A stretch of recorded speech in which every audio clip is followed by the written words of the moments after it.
3부만 하죠. 짧게 하고. 아니 3부까지만 하죠. 알았어, 지금 벌써 예. 좀 남았네.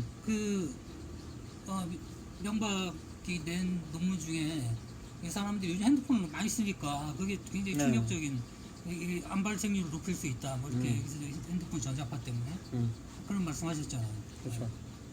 그거는 이제 사실 제가 2009년도에 2008년도에 1년 동안 미국 UC 버클리 연수를 갔었어요. 그때 연수를 갔을 때 레리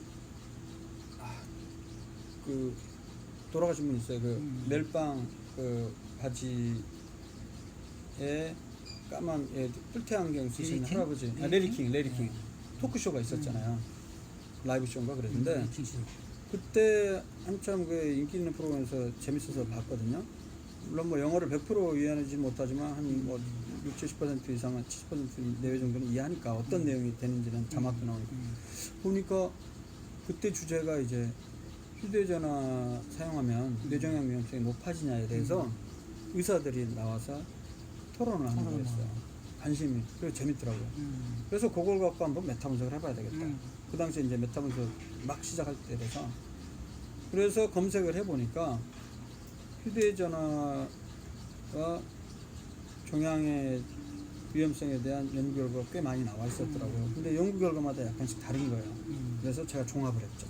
그래서 메타 분석을 해서 그 이듬해 2009년 11월에 종양 분야의 최고의 학술 중에 하나요. 한 5위 안에 듭니다. 저널 오브 클리니컬 온콜로지라고 미국 임상종양학 저널이 있어요. 그 이제 우리가 보통 영향력 순위를 따질 때 그 임팩트 팩터라는 거를 따지는데 그게 지금 40이 인용지수 그게 40이 넘어요. 굉장히 높은 저널이죠. 그 당시에는 10몇이었는데 지금은 이제 40까지 올라갈 정도로 많이 높아졌는데 어쨌든 그 당시에도 높은 영향력이었는데 거기에 탁 붙었죠. 그래갖고 그 논문이 바뀌었는데 그게 이제 내용이 뭐냐면 휴대전화 여기에서 전자기파 지금 나오고 있을까요? 안 나오고 있을까요?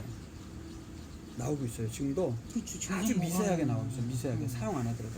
근데 전화벨이 위치 저기를 주고 받잖아. 그리고 특히 전화가 오기 직전에 조금씩 전자파가 더 많이 방출되는데 그리고 전화를 딱 받으면 전자기파가 굉장히 많이 방출되는데 그리고 전화 통화하는 내내 전자기파가 방출이 되는데 전자기파의 물리적 그런 또 생물학적 특성 중에 하나가 세포 증식을 초래할 수 있다는 그런 보고들이 있어요. 실험 연구에서. 동물 실험에서도 그렇고. 그러니까 그럼 어떤 가설이 있냐면 세포 분열을 촉진시키면 결국에 그게 종양성 변화 가능성이 있다. 이런 가설하에 어떤 연구 방법이냐면요. 우리가 인과관계를 확인하기 위해서 원인과 결과 즉 어떤 원인 때문에 어떤 질병이 생기냐.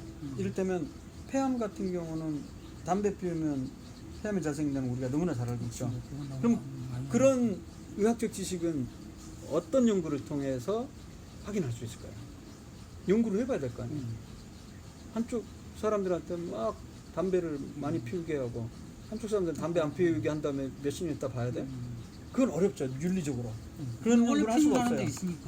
그래서 그걸 어떻게 하면 되냐면 이런 방법이 있어요. 초기 연구 방법 중에 하나가 환자 대조군 연구라는 방법이 있어요.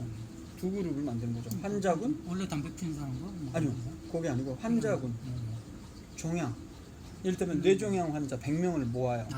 1년 동안 어떤 병원에서 100명 그 사람들이 어떤 습관을 갖고 있는지 다 조사를 하는 거죠. 후양적으로 과거 습관 평소에 담배 피웠냐 그러니까 진단받기 전에 담배를 피웠냐 안 피웠냐부터 해서 얼마나 피웠냐를 물어보면 되죠. 그리고 각 환자에 대해서 성별과 나이가 매칭을 시켜갖고 나이가 비슷하고 성별은 똑같은 종양이 없는 사람 그걸 대조군이라고 표현하거든요. 정상이죠. 정상인 한마디로 대조군은 100명을 대조를 해서 1대1로 해서 100명씩 해서 통계를 내봐요. 그랬을 때 만약에 그 종양 뇌종양 생긴 사람 중에 그러니까 뇌종양이 아니고 지금 폐암으로 합시다. 폐암 100명과 그다음에 정상인 100명이라고 했을 때 흡연 유무를 확인해 봤어요. 근데 폐암 환자 100명 중에 예를 들어서 흡연자가 80%라고 가정을 해볼게요. 10명 중에 8명.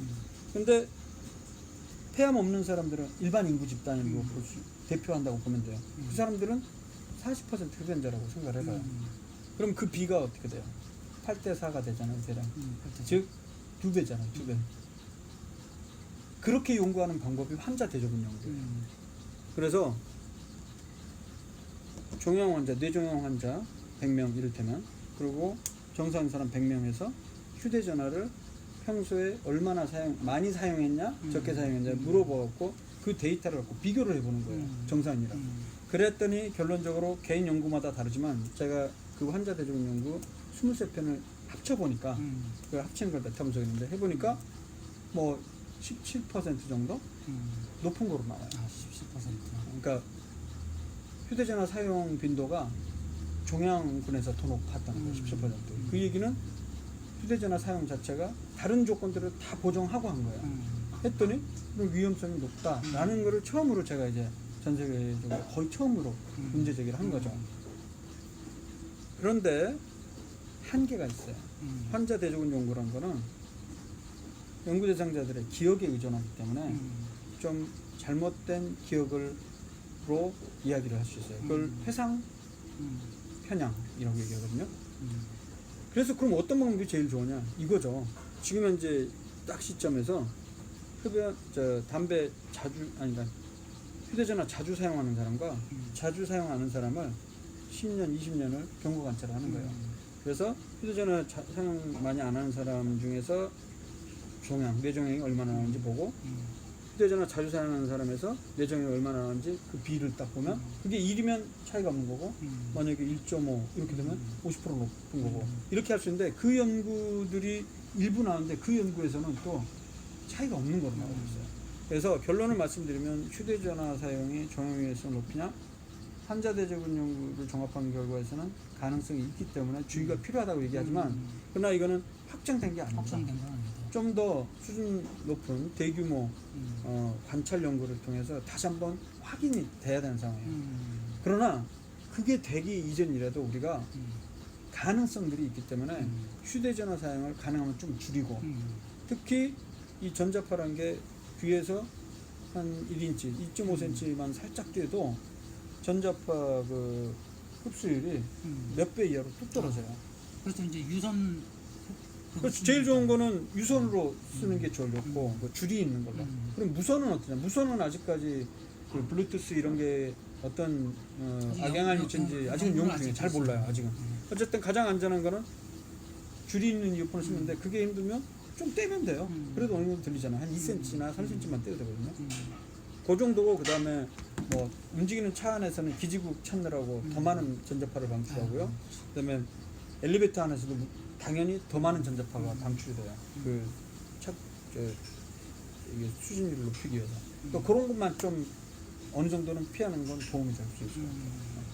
그래서 2009년대 그 논문을 내고 나서 지금 12년이 흘러서 또 추가적인 개별 연구들이 나왔기 때문에 혹시라도 결과가 다르게 나왔나 확인하기 위해서 다시 업데이트한 메타 분석을 이번에 또 발표를 했어요. 제가 작년 말에. 근데 그 결과 역시 10년 전의 결과랑 거의 비슷하게 나왔어요.